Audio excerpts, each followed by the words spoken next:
Subscribe कीजिए अपने भक्ति चैनल डिवाइन स्टोरीज को और जुड़े रहे आध्यात्म से। नमस्कार दोस्तों, आप सभी को शारदीय नवरात्रि की बहुत बहुत शुभकामनाएं। माँ जगदम्बा की कृपा आप सभी पर बनी रहे। जैसा कि आप जानते हैं, नवरात्रि के 9 दिनों में हर दिन माँ के अलग स्वरूप की पूजा की जाती है। आज नवरात्रि के पहले दिन हम जानेंगे माँ शैलपुत्री की कथा, उनकी पूजा विधि और कुछ महत्वपूर्ण नियम। तो चलिए शुरू करते हैं। शैलपुत्री देवी दुर्गा के 9 रूपों में पहले स्वरूप में जानी जाती हैं। ये ही नवदुर्गाओं में प्रथम दुर्गा हैं। पर्वतराज हिमालय के घर पुत्री रूप में उत्पन्न होने के कारण इनका नाम शैलपुत्री पड़ा। नवरात्र पूजन में प्रथम दिवस इन्हीं की पूजा और उपासना की जाती है। इस प्रथम दिन की उपासना में योगी अपने मन को मूलाधार चक्र में स्थित करते हैं। यहीं से उनकी योग साधना का प्रारंभ होता है। कथा। एक बार प्रजापति दक्ष ने बहुत बड़ा यज्ञ किया। इसमें उन्होंने सारे देवताओं को अपना अपना यज्ञ भाग प्राप्त करने के लिए निमंत्रित किया, किंतु शंकर जी को उन्होंने इस यज्ञ में निमंत्रित नहीं किया। सती ने जब सुना कि उनके पिता एक अत्यंत विशाल यज्ञ का अनुष्ठान कर रहे हैं, तब वहां जाने के लिए उनका मन विकल हो उठा। अपनी यह इच्छा उन्होंने शंकर जी को बताई। सारी बातों पर विचार करने के बाद उन्होंने कहा, प्रजापति दक्ष किसी कारणवश हमसे रुष्ट हैं। अपने यज्ञ में उन्होंने सारे देवताओं को निमंत्रित किया है, उनके यज्ञ भाग भी उन्हें समर्पित किए हैं, किंतु हमें जानबूझकर नहीं बुलाया है, कोई सूचना तक नहीं भेजी है। ऐसी स्थिति में तुम्हारा वहां जाना किसी प्रकार भी श्रेयस्कर नहीं होगा। शंकर जी के इस उपदेश से सती का प्रबोध नहीं हुआ। पिता का यज्ञ देखने वहां जाकर माता और बहनों से मिलने की उनकी व्यवस्था किसी प्रकार भी कम न हुई। उनका प्रबल आग्रह देखकर भगवान शंकर जी ने उन्हें वहां जाने की अनुमति दे दी। सती ने पिता के घर पहुंचकर देखा कि कोई भी उनसे आदर और प्रेम के साथ बातचीत नहीं कर रहा है। सारे लोग मुंह फेरे हुए हैं।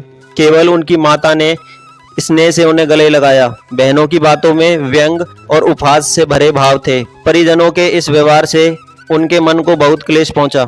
उन्होंने यह भी देखा कि वहां चतुर्दिग भगवान शंकर जी के प्रति तिरस्कार का भाव भरा हुआ है। दक्ष ने उनके प्रति कुछ अपमानजनक वचन भी कहे। यह देखकर सती का हृदय क्षोभ, ग्लानि और क्रोध से संतप्त हो उठा। उन्होंने सोचा, भगवान शंकर जी की बात न मान यहाँ आकर मैंने बहुत बड़ी गलती की है। वे अपने पति भगवान शंकर के इस अपमान को सह न सकी। उन्होंने अपने उस रूप को तत्क्षण वहीं योगाग्नि द्वारा जलाकर भस्म कर दिया। वज्रपात के समान इस दारुण दुखद घटना को सुनकर शंकर जी ने क्रुद्ध हो अपने गणों को भेजकर दक्ष के उस यज्ञ का पूर्णतः विध्वंस करा दिया। सती ने योगाग्नि द्वारा अपने शरीर को भस्म कर अगले जन्म में शैलराज हिमालय की पुत्री के रूप में जन्म लिया। बार वे शैलपुत्री नाम से विख्यात हुई। पार्वती हेमवती भी उन्हीं के नाम है। उपनिषद की एक कथा के अनुसार इन्हीं ने हेमवती स्वरूप से देवताओं का गर्भ भंजन किया था। शैलपुत्री देवी का विवाह भी शंकर जी से ही हुआ था। पूर्व जन्म की भांति इस जन्म में भी वे शिव जी की ही अर्धांगिनी बनी। नवदुर्गाओं में प्रथम शैलपुत्री दुर्गा का महत्व और शक्तियां अनंत हैं। नवरात्रि के पहले दिन की पूजा विधि। नवरात्रि के पहले दिन की पूजा विधि बहुत ही सरल है। आप इन चरणों का पालन कर सकते हैं। घट स्थापना। सबसे पहले शुभ मुहूर्त में घट स्थापना करें। कलश में पानी भरकर उस पर आम के पत्ते रखें और ऊपर नारियल स्थापित करें। जौ के पात्र के पास रखें। माँ का आवाहन करें। अब हाथ में फूल लेकर माँ शैलपुत्री का ध्यान करें और मंत्र का जाप करते हुए उन्हें आसन पर विराजित होने का आह्वान करें। पूजा सामग्री। माँ शैलपुत्री को लाल या सफ़ेद रंग के फूल जैसे चमेली का गुड़हल अर्पित करें। उन्हें घी, गुड़ और फल का भोग लगाएं। मंत्र जाप। माँ शैलपुत्री का सबसे प्रिय मंत्र है ओम देवी शैलपुत्राय नमः। आप इस मंत्र का कम से कम 108 बार जाप करें। आरती। पूजा के अंत में कपूर या घी के दिए से माँ की आरती करें। ध्यान रखने योग्य बातें।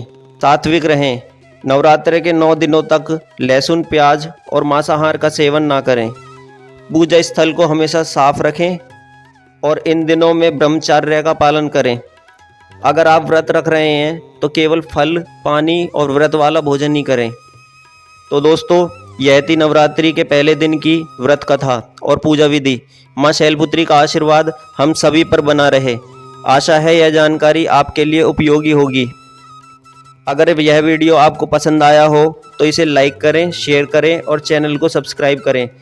हम कल फिर मिलेंगे नवरात्रि के दूसरे दिन की कथा और पूजा विधि के साथ। तब तक के लिए नमस्कार। जय माता दी।